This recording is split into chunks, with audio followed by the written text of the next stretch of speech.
மருத்துவமனைக்கு ஆய்வு பண்ணுறது போய் நேற்று போட்ட ரீல்ஸுக்காக, ஏன்னா உங்களுக்கு ரீல்ஸ் போட்டு தான் நீங்கள் ஆட்சிக்கு வந்தீங்க. இப்போ ரீல்ஸ் போட்டு நீங்கள் ஆட்சி நடத்தி முடிக்கலான்றது தான் உங்களுடைய எண்ணமாக. மருத்துவமனைக்கு ஆய்வுக்கு போனீங்க, சரி உங்களுக்கு உடல்நிலை சரியில்லையோ அல்லது உங்களுடைய குடும்பத்தாருக்கு யாருன்னா உடல்நிலை சரியில்லைன்னா அந்த அரசு மருத்துவமனையில் போய் நீங்கள் அட்மிட் ஆவீங்களா? ஆக மாட்டீங்க.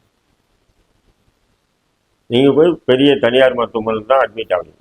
இன்ஸ்டாகிராமில் பணம் வருது போயிருக்கு, அது எல்லாமே ரீல்ஸ் ஆயிடுச்சு. அவங்க போடாதது ஒன்று தான், பேடுறது மோடுறது தான் போடல ரீல்ஸ்.